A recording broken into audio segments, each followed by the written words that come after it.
On this edition of Mic'd Up Sports, this basketball coach of 17 years carries a unique perspective when it comes to sports and current events. There were two topics he explored thoroughly in his book, The Politics of Coaching. He is Carl Pierson, and this is Mic'd Up Sports.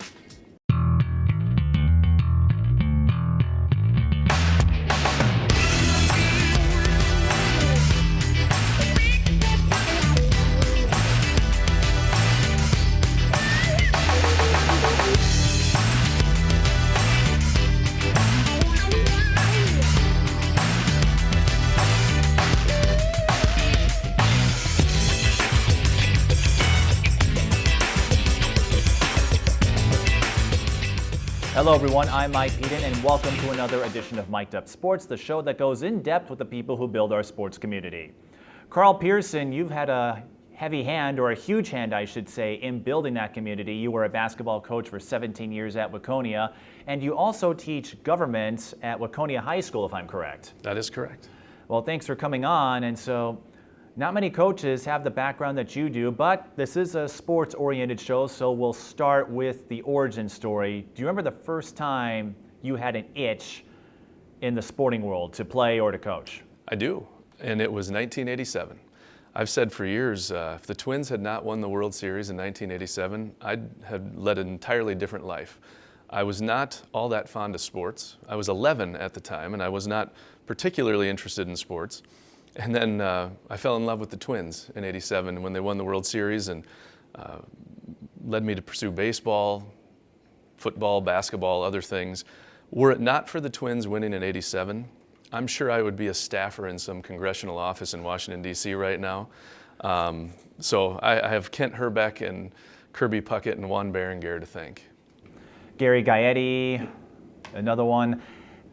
I was just an infant in 1987, so that gives you an idea of the gap between the two of us. But what was it about that '87 run that got you into sports? I know it was a big deal because at the time, I think they had the fewest wins out of any World Series team, which was later surpassed by the Cardinals in '06. But it was a Cinderella story, and the Twins coincidentally beat the Cardinals in '87 to claim that first title. Well, I absolutely jumped on the bandwagon, but my dad and my grandpa were huge Twins fans, and I remember being 6, 7, 8 years old, and they'd always have the Twins game on TV, and I had no interest.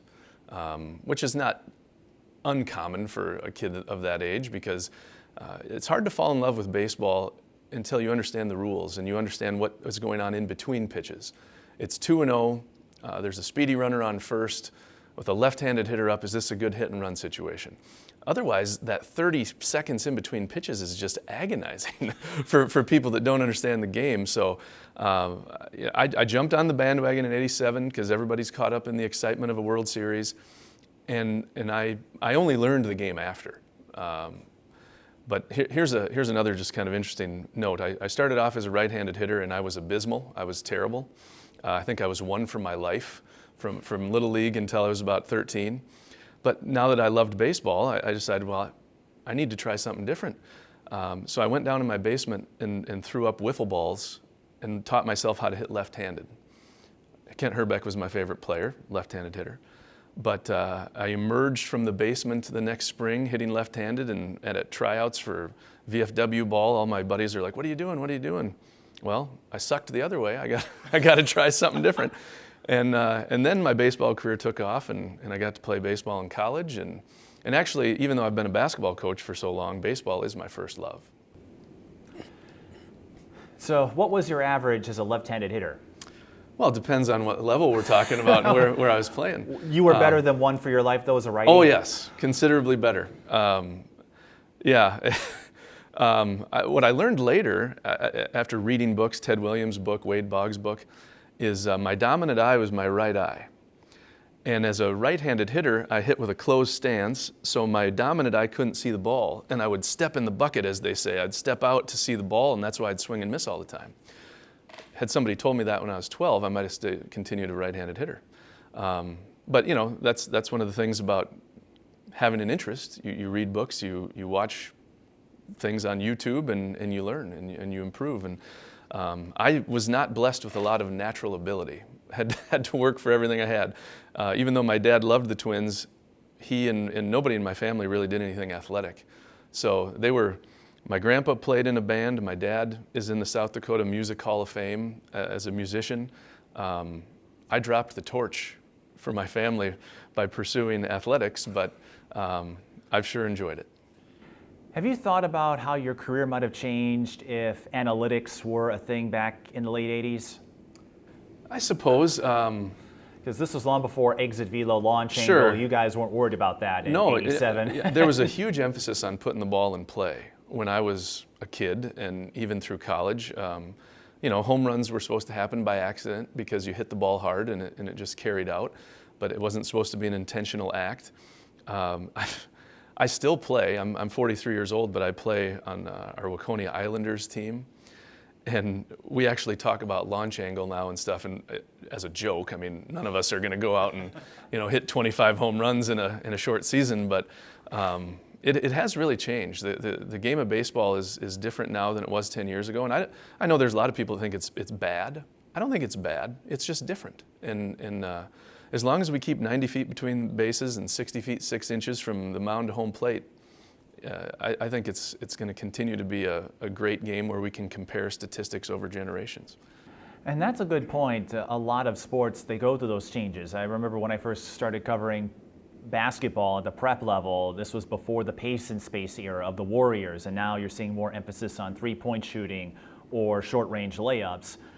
Some folks lament about the lost art of the mid-range jumper, but as you noted, the game changes. I mean, we're seeing the shift more often in college and Major League Baseball now, and you're seeing hitters adapt to that. So it's always a game of moves and counter moves. So off your point, yeah, I don't mind if folks are swinging for the fences every time they go to the plate, especially if you're a Twins fan these days. It's worked out pretty well. Absolutely. You brought up the basketball angle, and I don't know if you probably would remember this. It was about 5 or 6 years ago now when we went to our fun and gun style of play where we were scoring 94 points a game, and that was at least not entirely based on analytics, but I had looked at some of the numbers about layups and threes versus mid-range jumpers, and then we charted it for a summer. We played 25 games in the summer, and we kept track of it, and yeah, the numbers bore out. We should never shoot a 15-foot jumper. Now, if you looked at the numbers for our team, we should also have never shot a layup because we shot a terrible percentage on layups. There were times where I would say to my coaching staff, why do we ever shoot a layup? We should only shoot threes because that was our best percentage play. But that was a team full of 5'8" kids and 5'6" kids, and it was a fun style that you had to have the right personnel for. But and high school coaches now have the ability to crunch those numbers like never before with these online things like Huddle, where they'll do all the stats for us and break it down into all kinds of categories, which we just never had 15 years ago, 20 years ago when I started. So you grew up in South Dakota, and so I imagine the Twins just had rain out there, because I know South Dakota doesn't have a pro team, so Right. Did you just In South Dakota, join Minnesota by osmosis? right. I mean, it was Twins, Vikings, Timberwolves growing up. I wasn't so much of a Gophers fan because the Gophers usually weren't any good at anything. And so as a South Dakotan, you're kind of a free agent. I was never going to be a Nebraska Cornhuskers fan. There's a lot of those in South Dakota, but I never was fond of Nebraska. So I lobbed on to Ohio State. They were pretty successful in like the early 90s teams with Lawrence Funderburk and Jimmy Jackson and the Big Ten champions, Chris Gent. I was really fond of those basketball teams. But about growing up with the Twins, we lived a little bit outside of town, and we didn't get the Midwest Sports Channel, is what it was back in the 90s, because we didn't have satellite or whatever. So I would listen to the Twins on WCCO radio out of Yankton, South Dakota, an AM station. And before the Twins would come on, they always had the Rosary Hour. And I'm not Catholic, but I can tell you the Rosary because I'd hear them chant it over and over leading up to the Twins game, waiting for Herb Carneal and John Gordon to come on. But I always I look back fondly on those times of listening to the Twins on the radio and having those great announcers paint a mental picture for me of what was going on instead of seeing it on TV. And you said you played baseball. How many other sports did you play as a prep athlete? Football and basketball as well. And to say that I played basketball is generous. I was mostly a spectator. I'd go through warm-ups and wave the towel at the end of the bench and cheer for my teammates. I played basketball a little bit too much like I played football. One time, I went in at the end of a sophomore game and I committed 4 fouls in 90 seconds. And before I could Is that still a record? It might be. But before I could commit the 5th one, the ref went over to our coach and said, "Take this kid out of the game." Because I was like a bull in a china shop, apparently. Just hacking everything, so... I was physical. We'll say that I was physical. So the hack-a-shack strategy, that came from you, right? Something like that, yeah, exactly. You said baseball was your first sport. What positions did you play on the diamond? First base. That's basically all I've played since I was 12 or 13, largely because I have a terrible arm. If you put me in the outfield, I can't throw very well. I couldn't throw from third to first consistently, so, luckily I could hit, because I couldn't do much else on the baseball field. And I don't think the DH role was a thing back then, was it? It was not. Until I went to college, and in college we had it. But in the Legion baseball, and we didn't have high school baseball in South Dakota at the time. We would play a 60-game Legion season.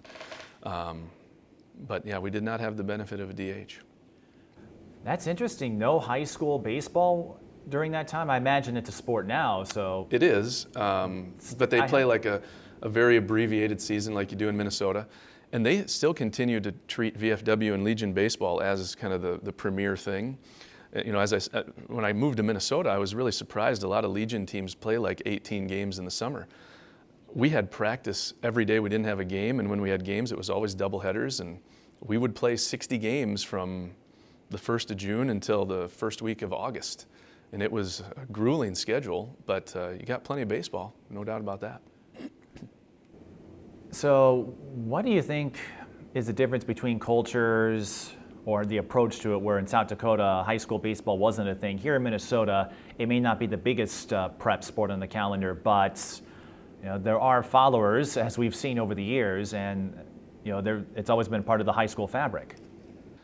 Well, again, South Dakota has it now. I'll give you my impression of Minnesota baseball. And I coached 9th grade baseball for the first few years that I lived here, and I enjoyed it. But honestly, Minnesota baseball has always disappointed me a little bit at the high school level. Amateur baseball is fantastic. Minnesota amateur baseball is phenomenal. But the thing that always struck me is it really takes a back seat, spring sports in general, but it competes with prom and spring break. And over, I would see kids leave for a week of spring break at the start of their baseball season, and it was heartbreaking to me. I realized I would never want to be a high school baseball coach in Minnesota, because I couldn't handle the lack of emphasis that some of the kids and families place on it. So growing up, who was your idol in the sports world? Well, Kent Herbeck was certainly number one at the top of the list, but I admired Ted Williams and George Brett and Wade Boggs. In basketball, my favorite player was Dikembe Mutombo. He was a gangly guy at Georgetown. All he could do was block shots. That's about all I could do on the basketball court, is block shots. And so even to this day, I wore number 55 as a football jersey because of Dikembe Mutombo. He was number 55. And I still wear it on my baseball uniform. I wear Dikembe Mutombo's number, even though he was not obviously a baseball player. So those were the guys that I admired the most. I'm going to say, well, around here too, 14 was kind of retired by the Twins. So I have to imagine, with Herbeck being one of your idols, 91 was a big deal for you when he got Ron Gant out by lifting him off the base. I don't know if it would have held up now with replays, but that's quite the put-out. Yeah, and I was rather partisan in my cheering, and so I was convinced that Ron Gant's his momentum just carried him off the bag, that Kent Herbeck would never lift him off. But that was just one thing about that World Series that stands out. It was such an emotional roller coaster.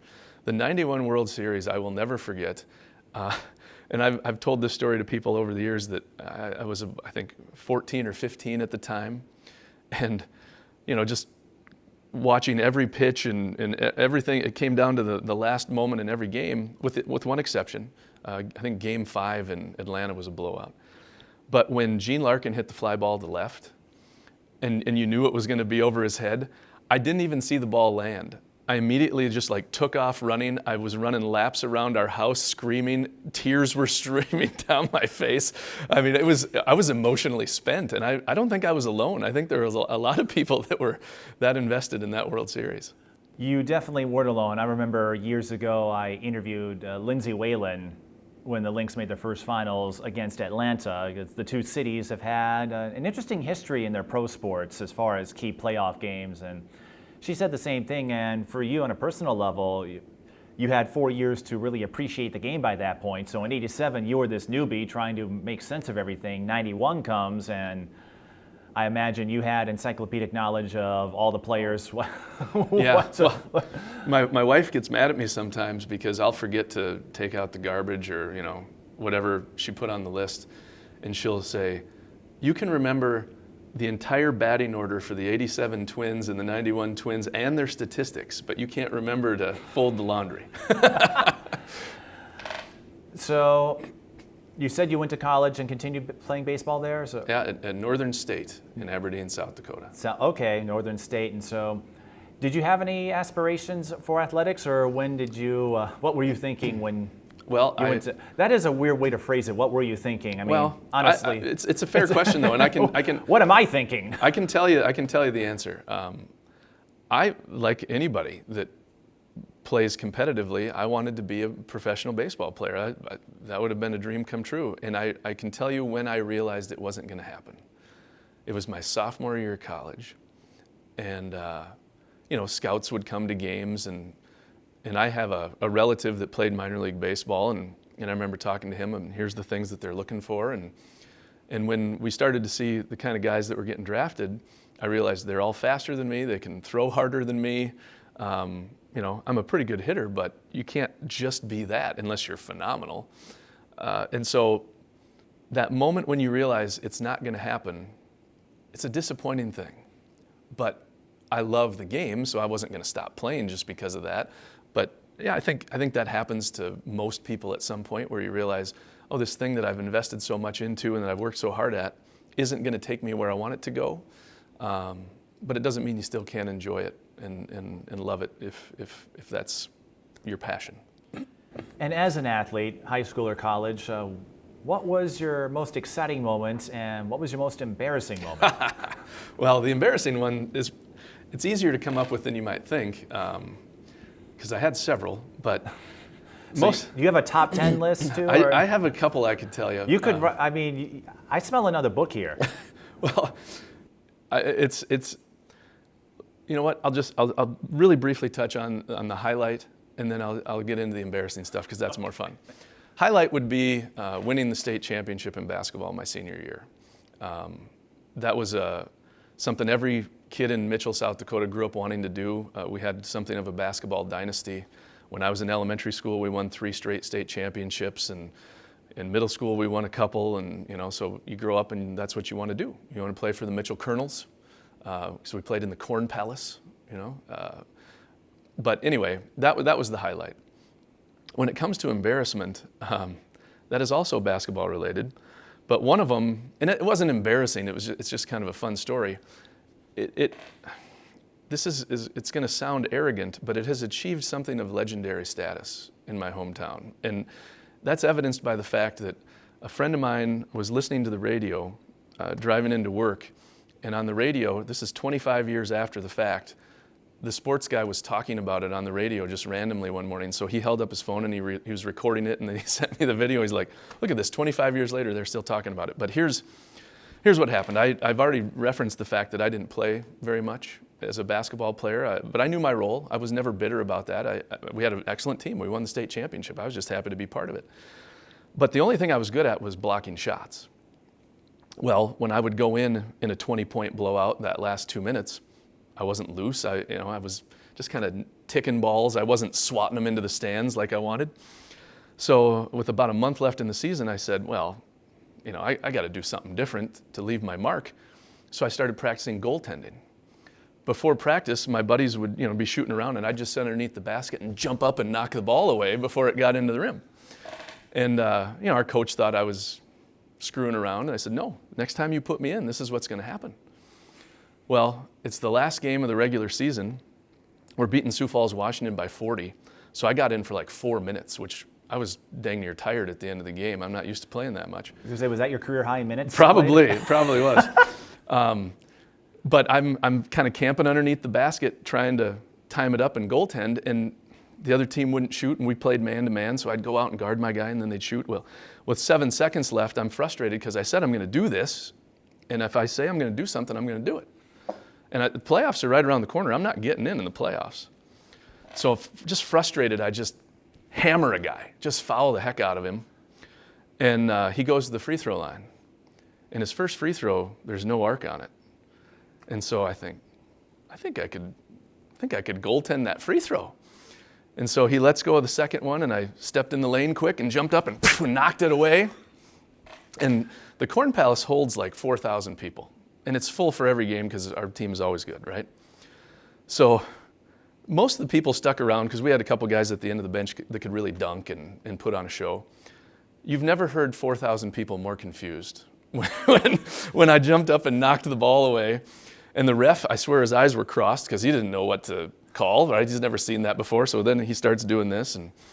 But the best thing to me was after the game, my parents were sitting in front of some old ladies. And that's one thing about Mitchell, South Dakota. Just people, in Minnesota, it's a lot of times just parents and relatives that come to high school basketball games, but there's nothing else to do in South Dakota. So, people come out, just random people. So there's some old ladies sitting in front of my mom and dad. And after I did that, one of the old ladies turns to the other old lady she's sitting with, and she says, "Oh, that poor kid, he never plays. He must not know the rules." So it's, I was student body president at my high school, and I feel like I did a lot of good things, but when I gave our commencement speech at graduation, the superintendent didn't introduce me as any of those things. He introduced me as the guy that goaltended the free throw. So that was leaving my mark on the basketball world. And it's still part of Corn Palace lore, apparently? It is. Are there any murals? Or if I were to go there, would I see some sort of plaque commemorating? Yeah, when people ask something like that, I always say, well, yeah, my jersey's retired. It's hanging right above the toilet in the third stall of the men's bathroom. But we've had some really good players come through there, most notably Mike Miller, who won several NBA championships, and so it was a great place to grow up. Great basketball community. Basketball is a religion there. It's not just a pastime. It's something that people are deeply passionate about, and I feel very fortunate to have grown up there. And South Dakota, as you noted, that is a big deal. I remember I went through there once, and they have a mural. It's listed as one of the landmarks to visit, and you're wearing the shirt with Sanford Pentagon. I know that's another venue in South Dakota that a lot of coaches, a lot of folks rave about. So, Yep. What is it about the Corn Palace that makes it one of the premier venues, even though it doesn't seat thousands of people like Target Center or Williams, but it's part of basketball lore? Well, I mean, one thing I'll tell you is I didn't fully appreciate it until I left there, right? When you grow up with it, it's all you know.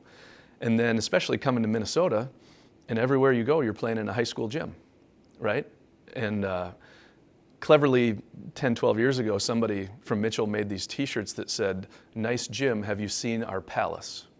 Right? Because we don't play in a high school gym. Our practices weren't in a high school gym. We practiced at the Corn Palace. It's a very unique venue, and I've said for years it's one of the top 5 high school basketball venues in the country because of its uniqueness. But, I think the other thing, other than Indiana, I don't know anywhere you can go where you're going to routinely play in front of 3,000 or 4,000 people as a high school basketball player. And that was something that was really special growing up in South Dakota too, because it didn't matter if we were in Huron or Watertown or Aberdeen, minimum, there's 2,000, 2,500 people, and that's even if you're playing a rotten team. And then I came to Minnesota, and I still remember my first year in Minnesota, I was coaching in Red Wing, and the Red Wing boys were ranked like second in the state in 3A, Woodbury's ranked like #1 in 4A, and the game's at Woodbury, so I think, I better drive up there. I got to see this, but I got to get there early because, if you didn't get to the Corn Palace by 5:30 or 6, you weren't getting in. And so I got up there at 5:30, and there's like 12 people in the stands, and by the time the game tipped off, 2 of the best teams in the state, there was maybe 200. And I thought, what's wrong? What's going on here? But, you've got pro sports, you've got Division I college sports, you've got the D3 schools. There's a lot of things that can occupy the attention of somebody that's into sports, whereas in South Dakota, high school sports is the biggest game in town. And you get into outstate Minnesota, and it's that way to a degree too. But I think that's something I wish that kids in the metro got to experience because it's special. Yeah, and I think South Dakota has 2 D1s, with South Dakota naturally and South Dakota State. So as you said, the options are limitless here. I will say on the prep circuit, it is nice to see more attention, kind of more coverage going to prep basketball. The boys' game has grown considerably. We've seen Tyus Jones make his way through, Jalen Suggs naturally, and on the girls' side as well. So it's nice to see that even if we don't get 3,000 people attending high school games, like you said, there's so many schools in the metro, but you get more respect for those bigger games. Apple Valley comes to mind, where that gym was almost always full when the Jones brothers were there. Well, and I think outlets like yours, where you're putting a highlight or a spotlight rather on high school sports, that helps. And we're seeing this even at the Big Ten level with the Gophers. Attendance is just down in general because people have the avenue of watching online. And why would you leave the comfort of your home if you don't have to and fight traffic and pay for parking if you can just listen to someone like yourself call the game as you're sitting there on your computer? Yeah, going off what you said, the only times, I think I've called 3 times where I did a game, 4 actually, that were sellouts in the regular season. Of course, when you get to state tournaments, different story, because everybody wants to see the next generation of athletes. Sure. But 2007, the Central-South girls rivalry, when Taylor Hill and Angel Robinson were both in high school. I remember doing the Twin Cities game. That gym was sold out, and South only holds 1,200 people, but they haven't had a crowd like that since. And even at the Target Center, I don't think I've ever seen a crowd that large for a state tournament game before or since, when those two met in 07 and 08. And then, the Cretin-Durham Hall De La Salle rivalry sells out, but that owes more to history with the Archdiocese. And then recently, De La Salle and Minnehaha renewed their rivalry. They used to be in the Tri-Metro Conference. I got to cover both the girls and boys games, and much like you said, you had to get there early if you wanted to get in. But I had Matt Pryor on an earlier episode, and he said that was cool and also really helpful for his students or his players to experience what a sold-out crowd was like, because that's not something they see often. And then the only other sellout came with Hopkins and Minneapolis North when Amir Coffey and Tyler Johnson were both seniors. Tyler, I imagine an NFL career awaits him, and Amir is trying to build his way up in the NBA. So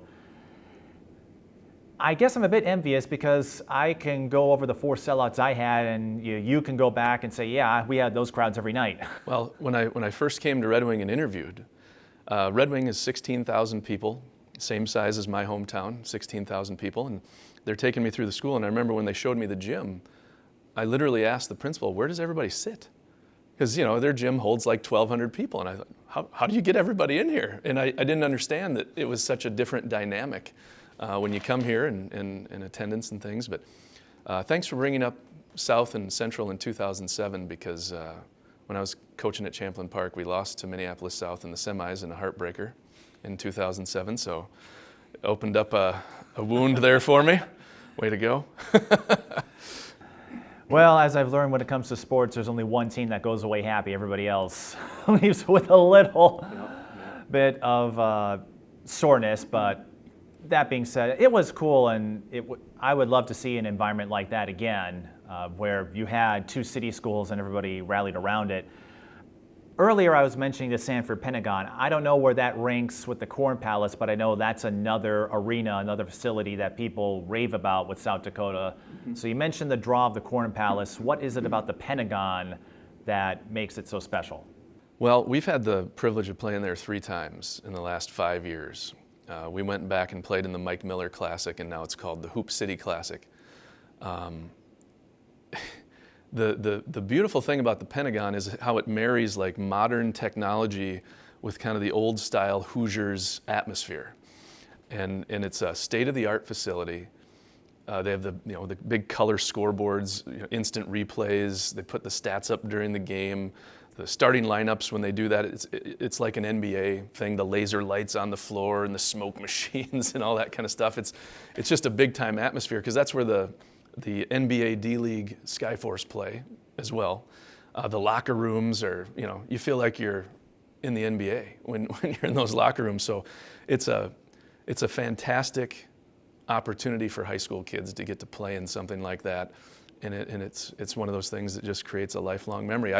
I've told some coaches in Minnesota, the only thing that can rival it, playing in the Pentagon, is playing in the Minnesota High School State Tournament. That's the only thing that can compare.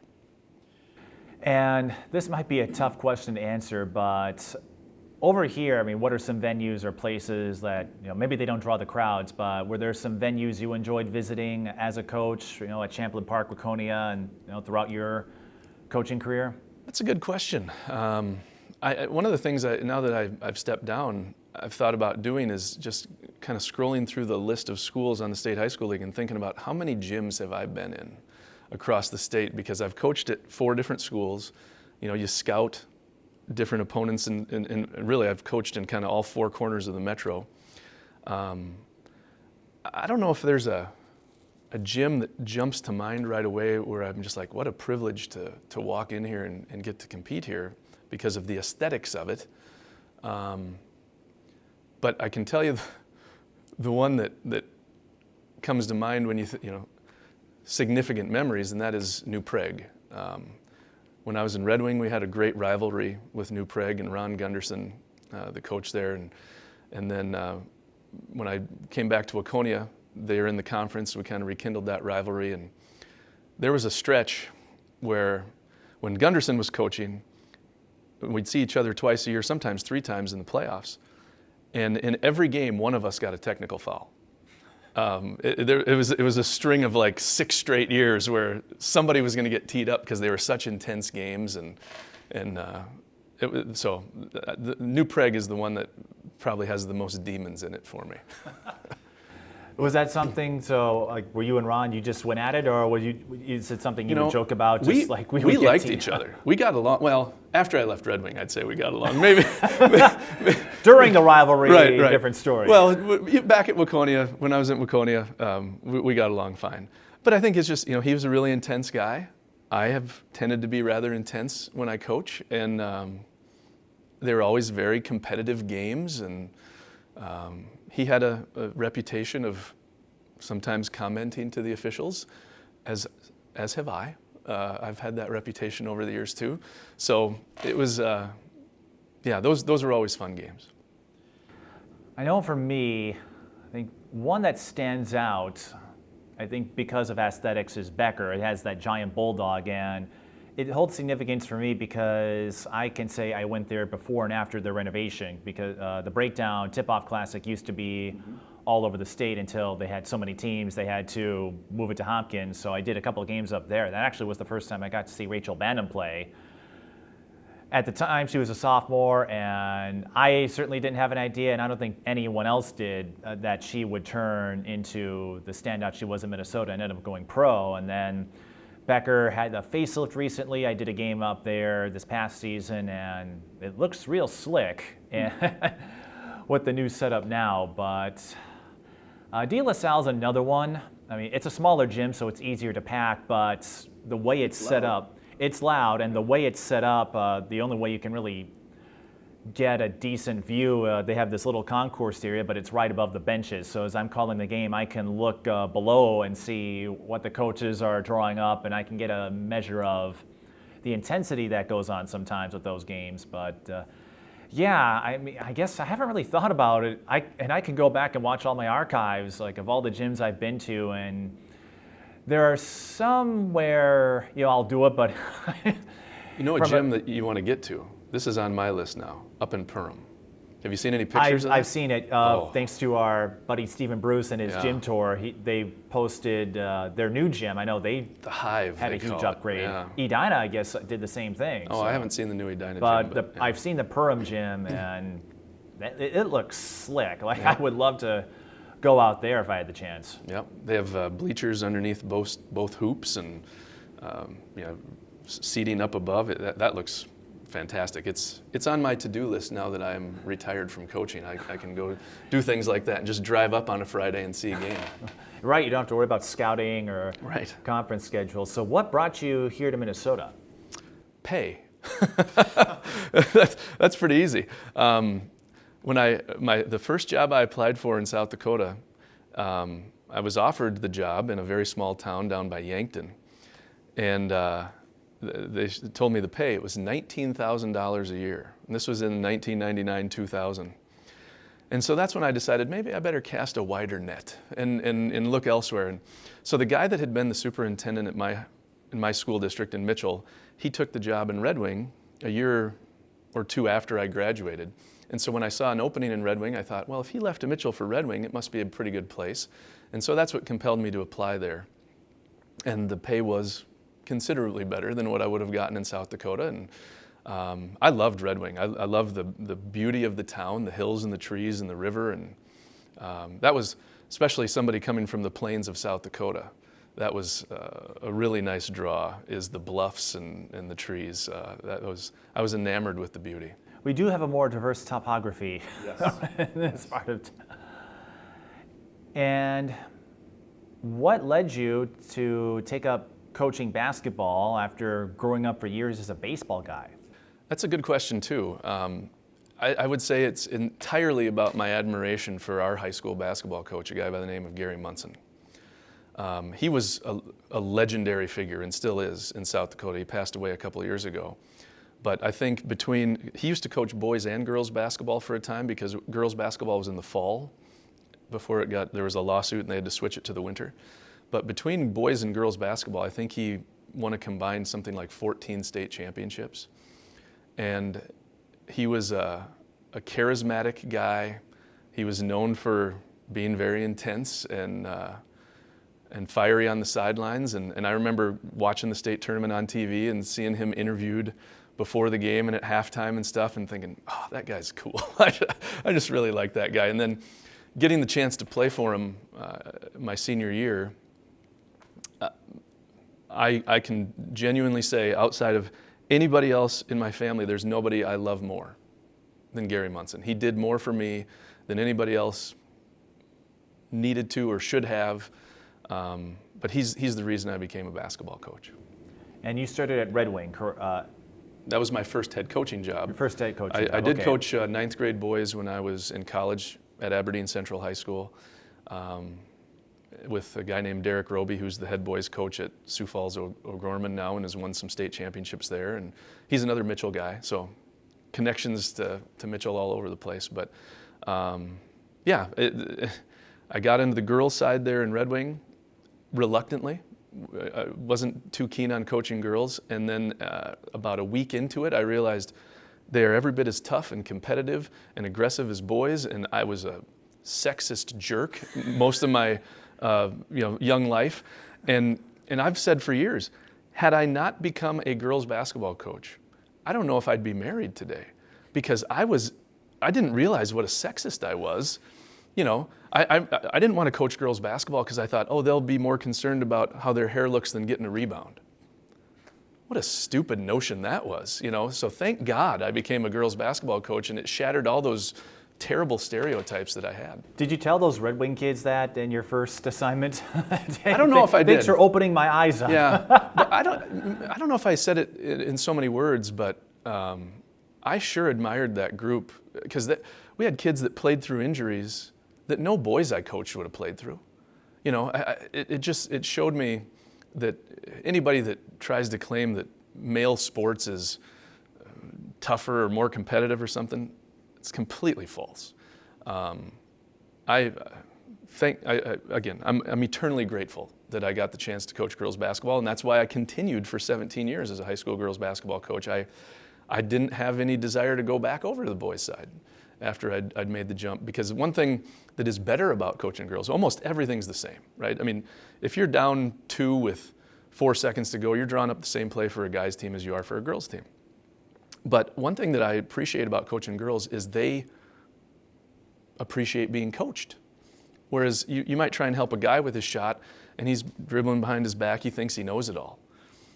High school girls, with a few exceptions, in general, they appreciate being coached, and that made it more fun to do. Well, if it makes you feel any better, I don't know if I was along the lines of sexist jerk, but I've told folks I was a convert as far as women's basketball is concerned. I grew up for years just not necessarily hating it, but I was indifferent, thinking, this isn't as fun. And you're growing up as an impressionable teenager, you like to see the layups and the dunks, and of course the NBA highlights get replayed.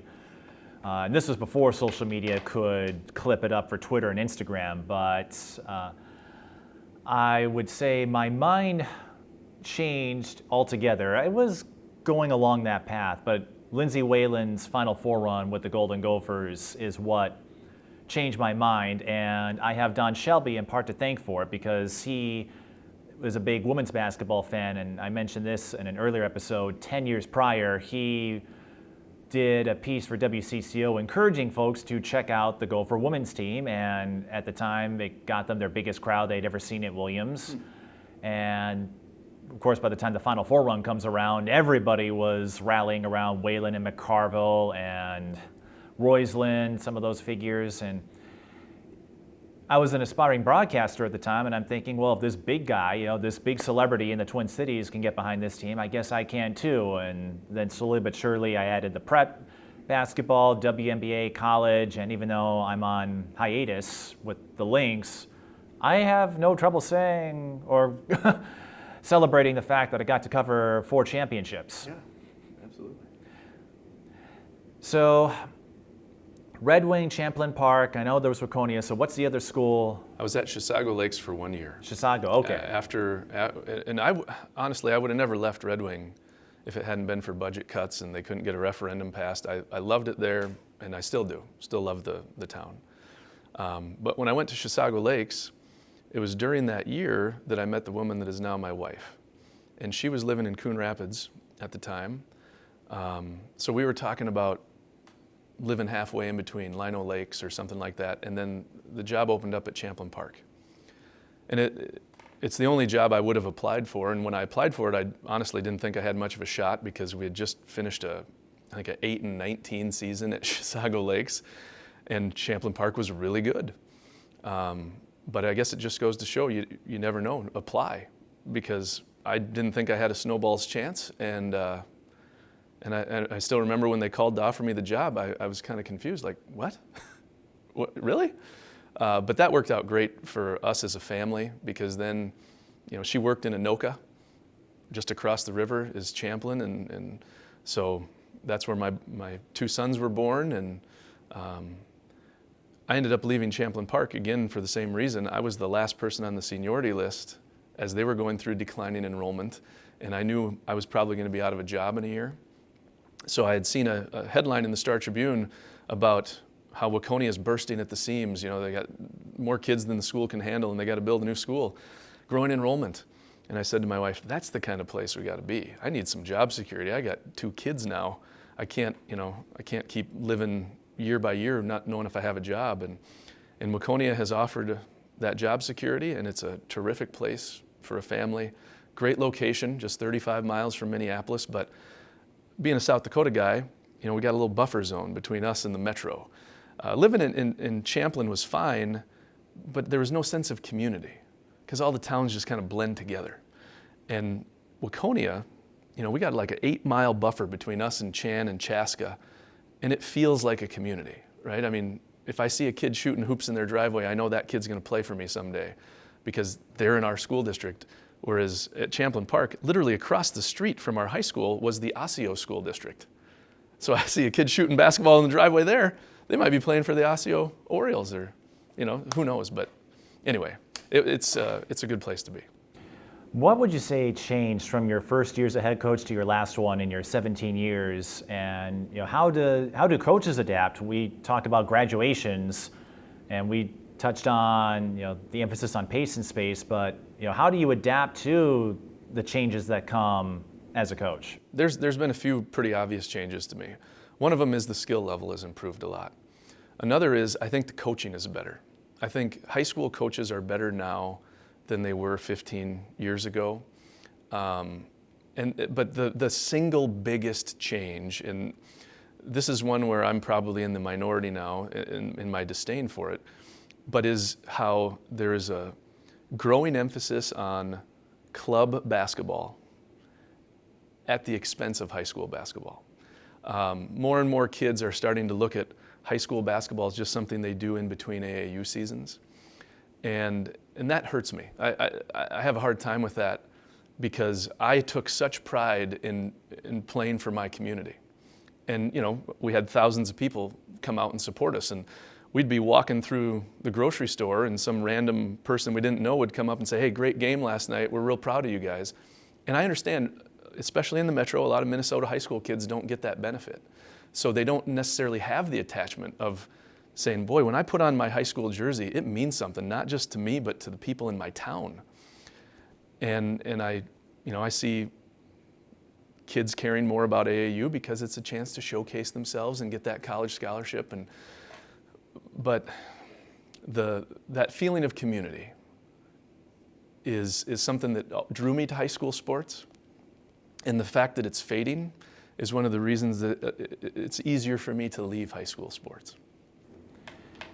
And I guess I have mixed feelings about it. I know with AAU, that's often the best time coaches can scout players because the high school and college seasons overlap, so it makes it really difficult for coaches to keep track while they're doing all their game prep. But as you noted, there's so much emphasis on it, and there are folks who cover it, and I've tried doing that a couple of times.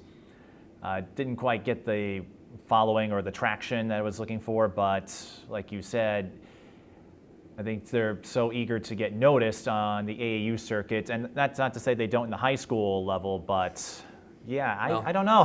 What you just said reminded me of a conversation I had with a player about 8 or 10 years ago.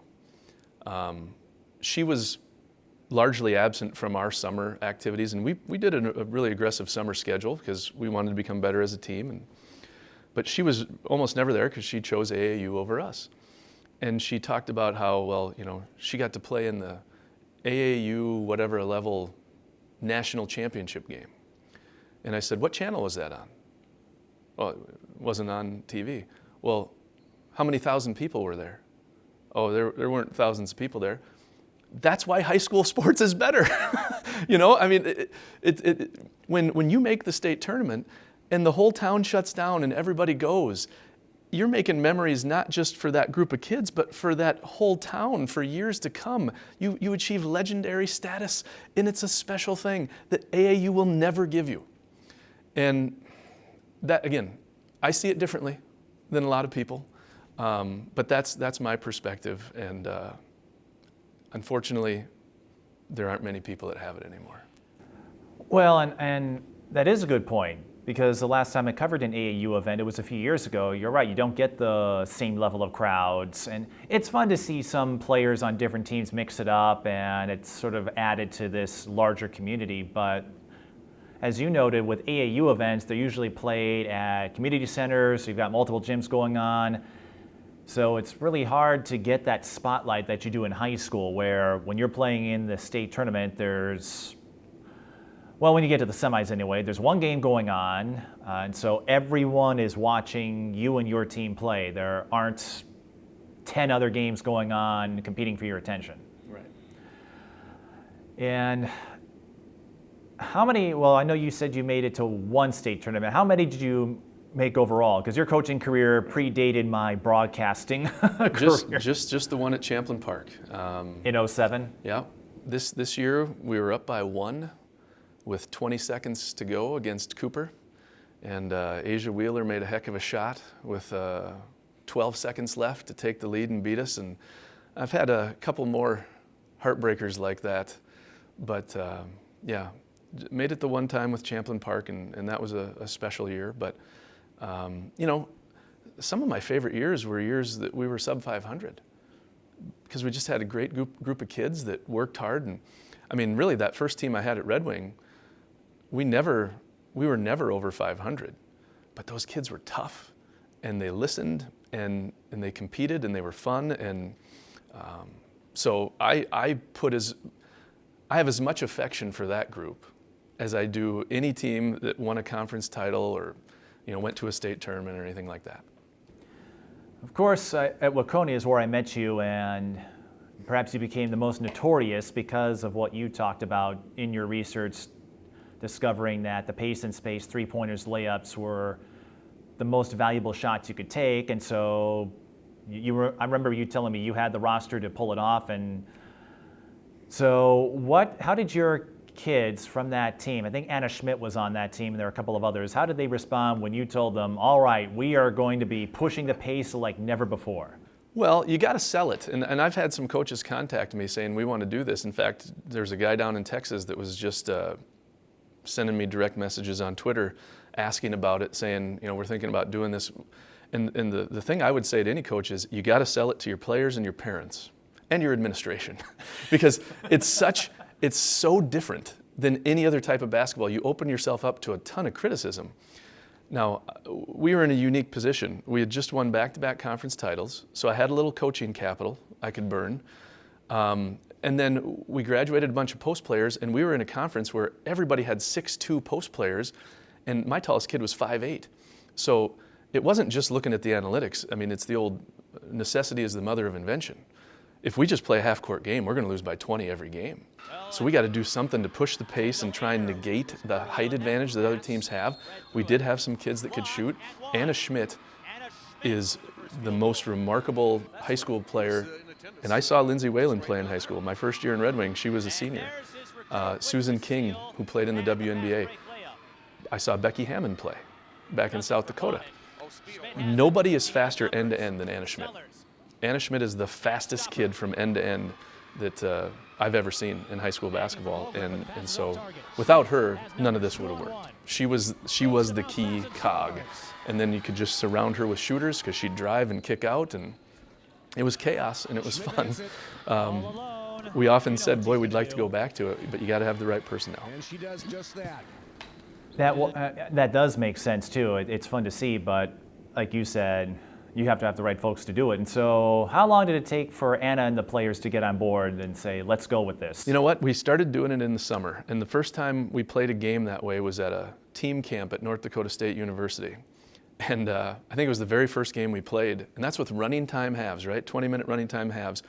We were beating a team from North Dakota like 58-20 at halftime. And they're like, yeah, this is pretty fun. This is going to be cool. And so they bought into it pretty quickly. Plus, I also explained, if we do traditional basketball, look who we're playing. This isn't going to work. So it wasn't a hard sell for them. And then lots of kids get to play, so that was something that was attractive about it. And then you're setting all kinds of records. We have tons of state records to this day. We're in the national record book for a variety of things. And so that's something that those kids can look back on years later and say, hey, look what we did. And Care 11 came out, and I was getting calls from different media outlets around the state. I think John Millay even did a feature on and I remember saying, what's weird is we won back-to-back conference championships, nobody cared. Now we're a little under 500, but everybody is interested because of the style of play. And so, it was fun. And it was the right thing for that team. And then you get different kids, and you kind of have to adapt what you do. And I can't explain what led into it, but I know when it comes to media coverage, you have to have something unique, and there is quite a bit of it from the big stations. But I think one reason why your model got so much attention is because of how rare it was. We still don't have a shot clock. I know you've discussed it, and I'd like to see one, but who knows when that will come to pass. So the fact that you're playing this kind of pace without a shot clock, so folks at that time, they knew they were going to have to play against the team that had the fastest pace out of anybody in the state. And I think the only team that I've seen since then that would rival what you did was last year's Hopkins team that led the state in scoring with over 80 points a game. Well, as a coaching staff, because, and I think some of our players on those teams would acknowledge this, we said, if somebody with the depth and talent of Hopkins, where you could go 5 in, 5 out with, D1, D2 players, if they did this for a full season, they would score 120 a game. I mean, you would just blow the doors off people. And but it was a good experience. It's something about my coaching career that I'll always appreciate and treasure for sure. And what were some other favorite moments of yours as a coach, regardless of what teams you led, just moments that you were glad to be a part of? Well, I write about one of them in my book. I call it my proudest moment in coaching, and the book came out 8 years ago, about 8 years ago, and that still hasn't changed. This is another thing that sets, I think, high school sports apart from club sports, and that is the ability to kind of teach things above and beyond the game of basketball. But we had some kids that were engaging in extracurricular activities that are outside the rules of the State High School League, I'll say. And I convinced them to kind of come forward and confess their sins in a sense, and said this is going to build a better relationship with you and your parents and your teammates and things like that. And when those kids did what I still consider the right thing and stepped forward and took responsibility for what they had done, never been prouder of a group of kids. I'd say beyond that, really some of my best memories and my favorite memories, there's buzzer beaters and great comebacks and all those kinds of things, but I really enjoyed going to team camps like North Dakota State or Mankato or, and taking teams there for a night or two and playing teams from Iowa and South Dakota and wherever, but just spending that time together in that kind of an environment, that's where I think teams really come together and bond. And so those were some of my favorite memories. Now, you mentioned The Politics of Coaching, the first book you wrote 8 years ago. You have a background, of course, in both sports and politics, teaching government at Waconia, if I'm correct. Yes. What led you to write The Politics of Coaching, and after you published it, how did your peers respond to it? Well, the thing that compelled me to do it was one of my best friends got fired from his coaching job. And it stunned him and me because he was a guy that did everything right, including winning. Won all the time. And when after he got fired and I drove down to visit with him, in our conversation I realized there were a lot of red flags that he didn't pick up on, stuff that was going on behind the scenes that frankly I would have noticed being a political science major and somebody that's always been enamored with politics. And so after that happened, I really kind of pondered the fact that his circumstance is probably no different than a lot of these high school coaches that are being fired across the country. They're coaches. They're not politicians. They're oblivious to the politics that go on. And so if I can create something of a handbook to help them navigate through those perilous channels, I would want to contribute that to the coaching community. How was it received? Far better than I expected. When I wrote it, I thought, well, if I can sell 500 of these, that'd be pretty cool. And last time I checked was about a year ago. It was north of 7,000, and that's just the new copies sold. I know on Amazon you can buy used copies, and it's been used in college classes, in their theory of coaching classes. It's allowed me to speak at clinics in New York and Nebraska and all kinds of places in between. And there's really been, even though admittedly there are some controversial subjects in the book, there's been no negative blowback whatsoever. It's been an exceedingly positive thing, and I'm really glad that it was well received. Was that the first time you had taken on a writing project of that magnitude?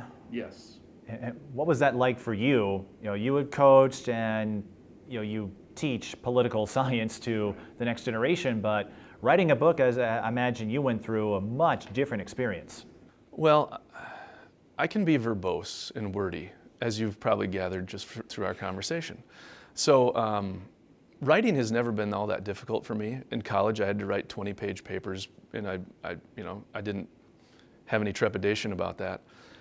Writing the book was not that hard because I'd lived a lot of the experiences, or friends had, and so it's largely anecdotal, and it was just retelling the stories. And then saying, now, if you find yourself in this circumstance, here's the better way to handle it, or the opportune way to extricate yourself from a difficult situation. So I think from start to finish, the book was written in 6 weeks, 2 months. The editing and shopping it around to publishers and all that kind of stuff, that took months and months, but the writing of it didn't take long at all. It wrote itself, as they say. How surreal was it for you when you were asked to speak at these clinics and when colleges started adding it to their curriculum for coaching classes, as you found out? You know, those parts I was equipped for. The thing that was surreal, the thing that was weird to me, is when I would be at a clinic and somebody would come up with a copy of the book and ask me to sign it. Is I would typically say, you know, I'm just a social studies teacher, right? There's nothing significant about me You're signing no this. J.K. Rowling. Yeah, At least exactly. not yet. So you Yeah. could, maybe one day you'll get there. That was the only part that I thought was kind of bizarre. So what was your mood like, I guess, when you got that first autograph request? What were you thinking in that moment, if you remember? Well, I think it was basically what I just said. Are you sure? This doesn't seem right. I think you might be confused. Maybe, but I guess, as you said, you probably were putting into words what a lot of other coaches were thinking or wondering about, and the fact that you were able to explain it, I have to imagine there are some folks that are glad you took the time to write this and put this out there. Well, and I've gotten emails from coaches all across the country, and that's been one of the rewarding things about it too. But they've written and said, boy, this has really helped. And I got fired from a job, I found your book, I've got a new job, and I'm doing things the right way this time. And so that was the whole purpose. Obviously, it hasn't cured the epidemic. We still see high school coaches getting let go at an alarming rate, but it wouldn't have to be that way if they'd read the book. Shameless self-promotion. Politics of Coaching, you can find it on Amazon. Might as well get that out there. But and it brings up another point because of your background. You've probably heard of the stick to sports mantra, which it is itself could be a whole nother discussion. But even before sports and politics merged the way they are now, I mean, you kind of touched on both with this book of yours. And so how do you think your background as a coach and as a former athlete and your work as a social studies government teacher, how do you think those two complement each other? Well, the thing I make evident in the book on multiple occasions is coaching and politics are not dissimilar. They have a ton of similarities, in fact, especially in the fact that whenever you make a decision as a coach, you're going to start Johnny as the quarterback instead of Jeff.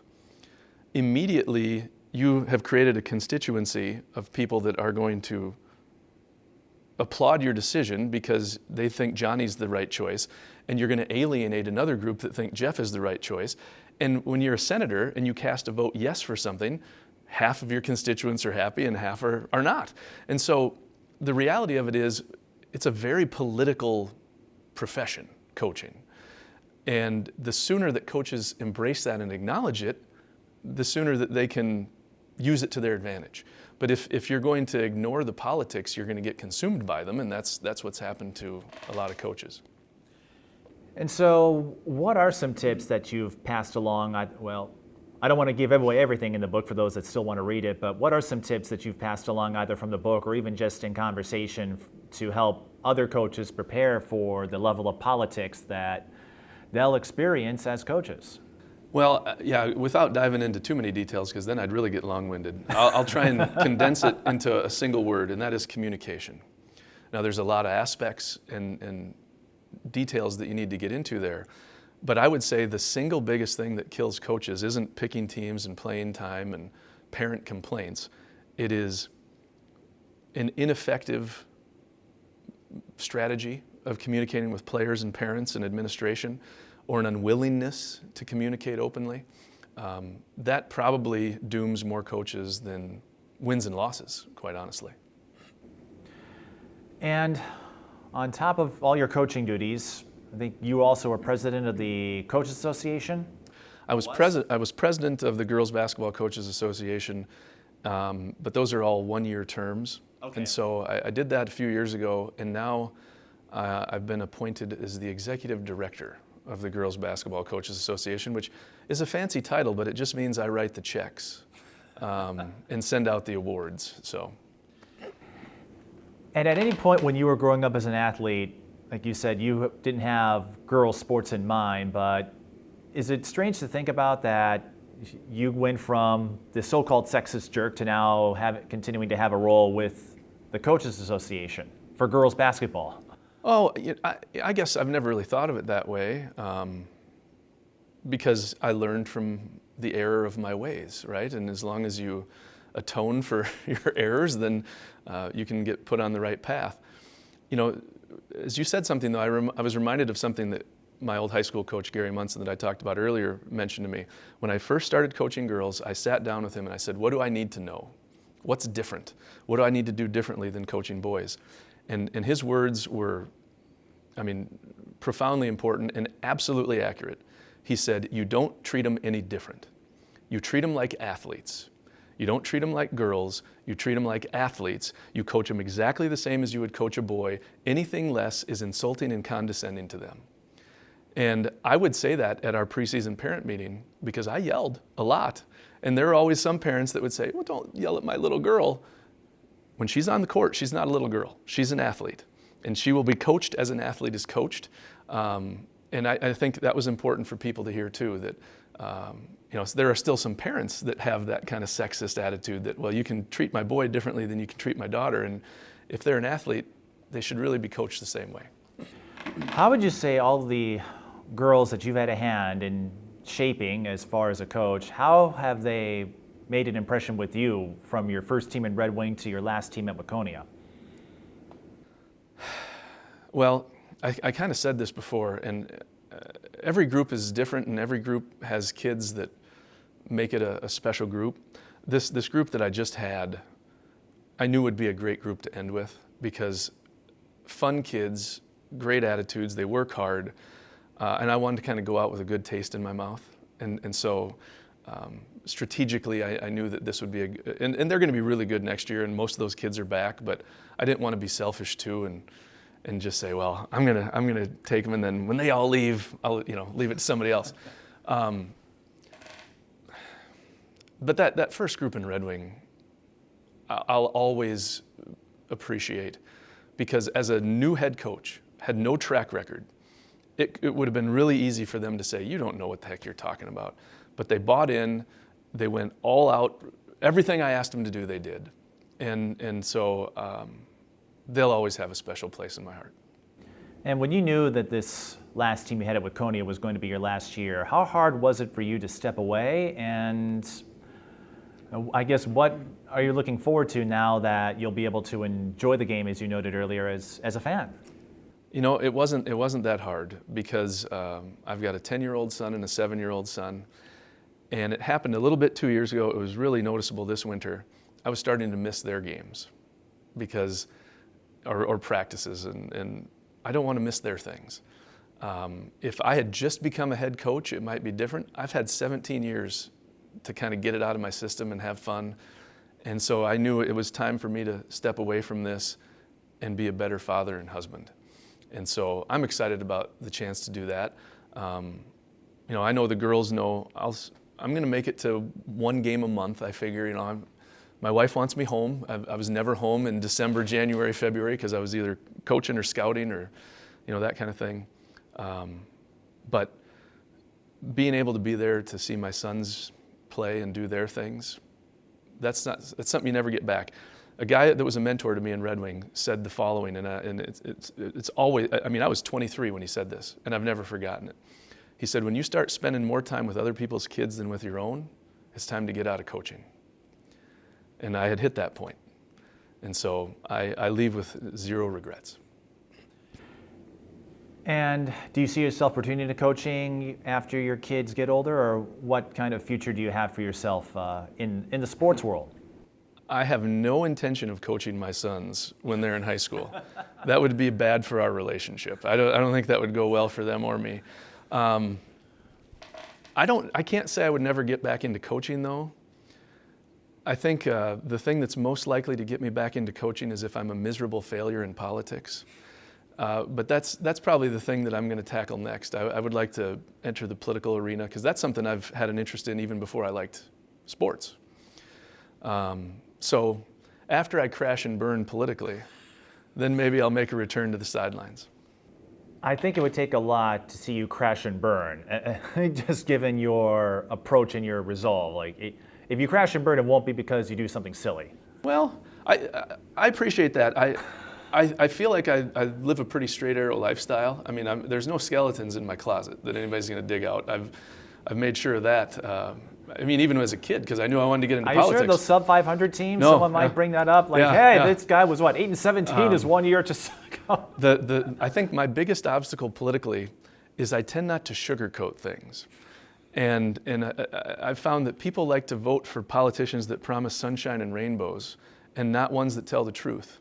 And so when I'm real frontal and say, hey, you want lower taxes, but you want to spend more on the military and schools, you can't have it both ways, right?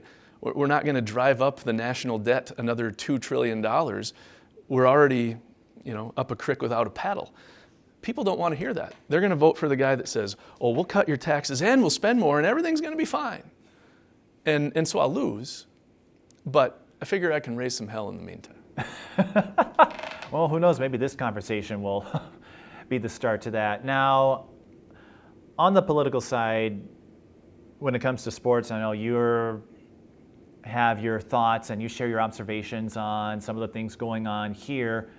What would you like to see at the prep level? I know we talked about seeding and shot clocks. What do you think would help improve prep basketball here in Minnesota down the road?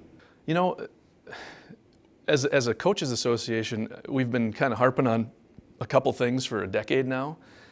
And I've told the State High School League, because we get a meeting with them every December as a basketball advisory committee. If you would just check these two things off our list, we could leave you alone. We really, the game is in a pretty good spot. I think attendance at state tournaments is a concern. I feel like our 4A seating proposal is a way to address that and drive up fan interest. I've got a friend that coaches football in Illinois, and they have a selection show in Illinois on a Sunday night to say, here's who's seated where in the football playoffs, and it draws huge numbers and it generates more interest. The same reason the NCAA tournament draws interest, right? People want to see, anytime there's controversy, it creates interest, right? They should be a 4 seed, right. They should be an 8 seed. And I think we're missing a great opportunity there to generate more interest in high school basketball because it is waning in terms of spectators and attendance. But it doesn't fit the State High School League's regional representation philosophy, is what they say, to which we say at the 4A level, regional representation is a moot point because 59 of the 64 teams in 4A are metro. Right. And so it's not like there's a huge difference between a representative in the state tournament from White Bear Lake versus Prior Lake. They're all within the metro. So you're not missing out on fan bases from northern Minnesota and southwest Minnesota. Plus, people are more inclined to pay big money for these state tournament tickets, and they are expensive, to see a quality product on the floor. So often right now, we get a number 1 seed playing a team that maybe snuck in with a 500 record because they were in a bad section, and that first round state tournament game is a blowout, and no one wants to see it. And so they don't get the attendance. If you went to this seeded kind of plan that we have, you would, not always, because there will be upsets along the way, but largely you would get the best 8 teams there, and you would see quality games every time. So when you're spending that big money, you're going to get a good product. And even if you get an upset, going back to the tournaments, upset Cinderella stories, they're big deals. Loyola was the most recent one, or when those low seeds, like an 11 seed, makes its way into the Final Four. Maybe they weren't the best team, but it's like, hey, look at all the teams they beat to get there. Right. And your point on lopsided sections, I mean, I agree with you 100%. I don't know how many things we agree on, but that's one of them, because I do a lot of work at Valley Access Channels with Stillwater, and so they're in Section 4 for a lot of events, and this next season we were all looking at ourselves like, yeah, that's really it's not gonna be too compelling. Or this past season when Hopkins and Wayzata, they're in Section 6, and they were considered to be the two best teams, but because the way the playoffs are assembled, one of them was gonna get knocked out before you get to that state round, and as you said, it doesn't produce the best matchups, and then it sounds like you're ready to jump. Well, go ahead. Yeah, I was going to say. You made me think of something. Well, and my other thing too is I'd like to see them go back to 1 through 8. I know they used to do that in the bigger classes, and I don't know what led to it. Some think they're worried about hurting someone else's feelings, but if I'm a coach or even as a broadcaster, I don't know, maybe I'm just too square for this, but I'm thinking, hey, if we're an 8, that it's like, hey, they don't think too much of us, or they don't respect us too much, let's go make fools out of everybody. You know what I'm saying? Mm-hmm. Bulletin board material, exactly. as we say, yeah. As you were talking, you said Stillwater section may not be very compelling, and that reminds me of girls basketball next year. That reminds me of something else that could probably enhance the quality of high school sports. But I'm going to speak now entirely on my own, not as a representative of the Girls Basketball Coaches Association. I would like to see the State High School League be able to do something to mitigate the massive number of high school transfers, because that's one of the things that's making it less compelling. When you have all these kids that would be the star on their team combining at one school to create a dominant school that no one else can touch in that section, yeah, less people are going to come out and watch. And there are legitimate transfers, but anybody that's been in coaching also knows that there's some shady stuff going on at times that lead kids to end up at certain places, and that was one of my great frustrations with coaching at the high school level too, that I will not miss. That is a good point. I know last year and even this season, some reporters kind of talk about the silly season, which is a NASCAR term, but when players make moves, and you're seeing that more often at the college level. In high school, it's tough to say what precipitates it, but even getting a glimpse at some of those politics, some of it is with, sometimes you make a move or something happens. I spoke with Livy Antilla, who transferred because of a family situation, which makes sense, but not every transfer is like that. Mm-hmm. And it can add some intrigue, but as you noted too, it can also lead to some lopsided situations where a lot of kids know these are the top schools, so if I want to get noticed, I'm going to look at playing for you guys instead of trying to build up your own legacy. But those are the same kids that say they get exposure in AAU. So why would it matter? Why would it matter what high school you go to? See, these are just some of the debating skills I would bring to the table as a politician. I'm going to say, I might have to consult with you to get me up to speed on some of this stuff, because I'm a little oblivious, because I focus on it from a broadcasting end, but at the same time, I'm following up on transfers and section realignments, because it has a sway on, all right, what teams are going to have a good chance of making it to this round or this part, how far can they go in the state tournament or the sections, and then schools that class up or class down, that adds a whole nother wrinkle to this. How soon or how long do you think it would take before a shot clock becomes a thing here? Again, this is just my personal view. Yes. I don't think it's going to happen in Minnesota until it becomes a National Federation of High Schools rule, where they have to go along because it is a national rule. The cost is probably not as big a factor as I think some people think, because it's a one-time cost to put the shot clocks in of about $3,000. And that's a stretch for some schools that are making budget cuts. I acknowledge that. But I think that there's also fundraising mechanisms, and we've talked about partnerships with some corporations that are willing to pitch in and help make this happen across the state. So that's less of an obstacle than finding another table worker for athletic directors, because I know a lot of ADs already struggled to find somebody to run the scoreboard and do the public address announcing. Now I got to find somebody to run a shot clock too, and I think the stress that puts on athletic directors is probably one of our biggest obstacles. That's how I see it as well. My biggest concern is operator error. Is the person running the shot clock, are they Are they someone that's in it just to make a few extra dollars, or are they going to, take that job seriously? Because my biggest fear in that situation is you go to a section game, we don't have video review like you do in college and the pros. What happens if you forget to hit the reset button and you're in a close game? Yeah, that's a risk. I'd like to see it, but that's just something you'd have to consider. At the same time, I wouldn't mind if we found a way to get rid of like situations where teams are hanging on to the ball.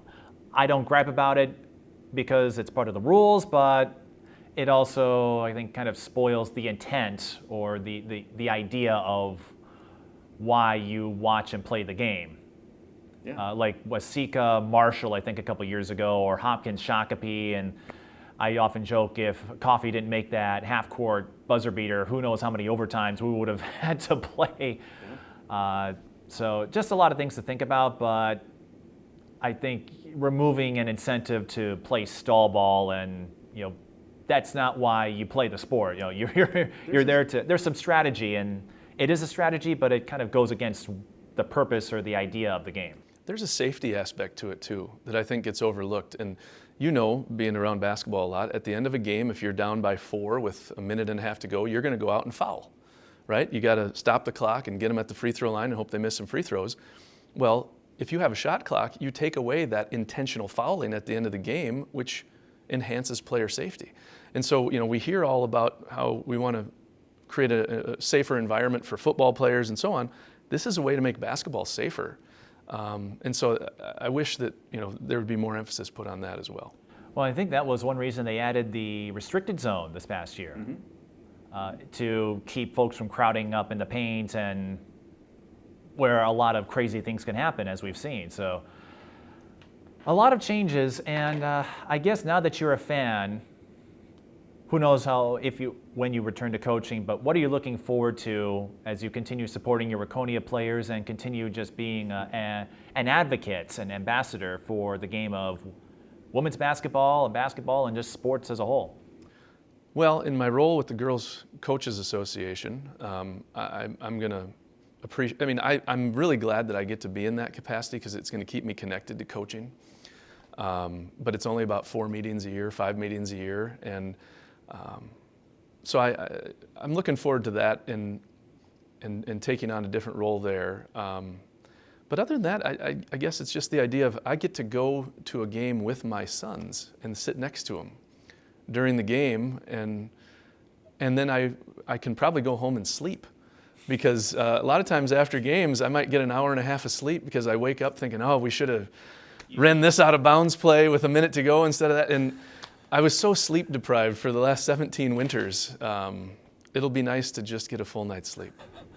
I hadn't thought of it that way. Even on the broadcasting side, there are moments where you're thinking, I should have done this, or I missed the ball. But that is something I hadn't considered before. So yeah, you won't have to use those sleep aids anymore. Well, those didn't even work. I tried those.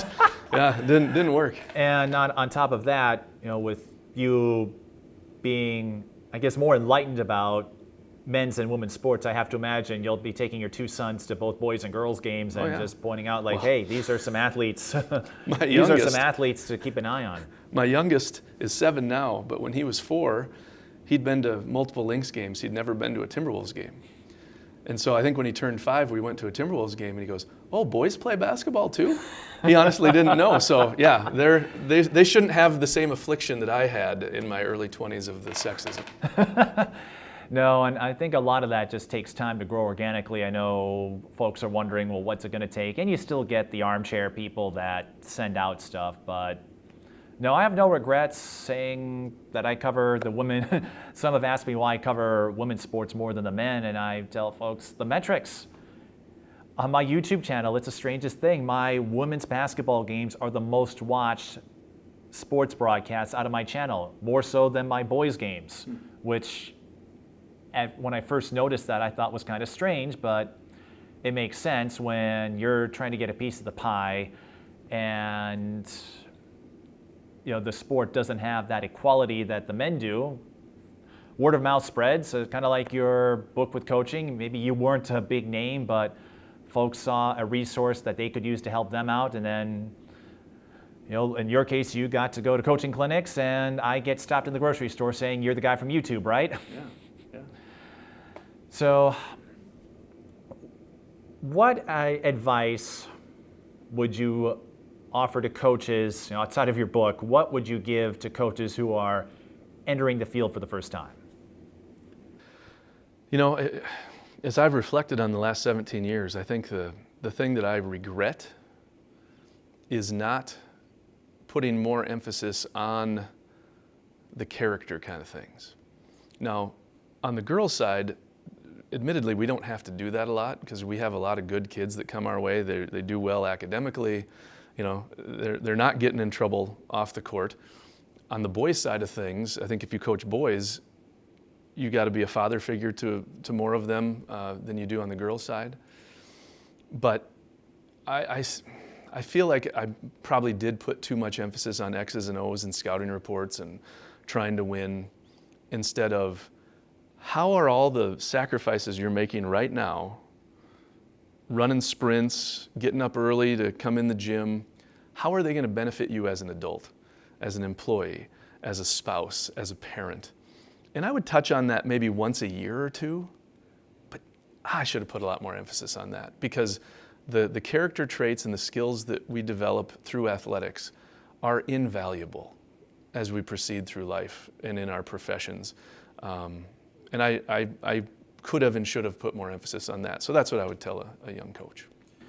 And that makes sense. And I can speak to that as well. When I've met folks who I once covered as players or followed as a fan, folks forget about the records, they remember the memories and how sports strengthen them. And it sounds like as a player, as a coach, sports has had an immeasurable impact on your life and how you look at things. The competitiveness that it cultivated in me has had a huge impact on me. And that's, I'll eternally be grateful for the impact that athletics and sports has had on me. And the memories, there's so many great memories and you develop so many wonderful relationships with people. It's a special thing.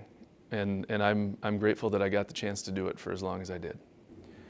Well, I'm grateful you took the time to trek from Waconia to have this conversation, and I imagine you're looking forward to teaching another year of social studies at Waconia High School and guiding the next generation to be enlightened in their choices and the work you've done as a coach and as an author.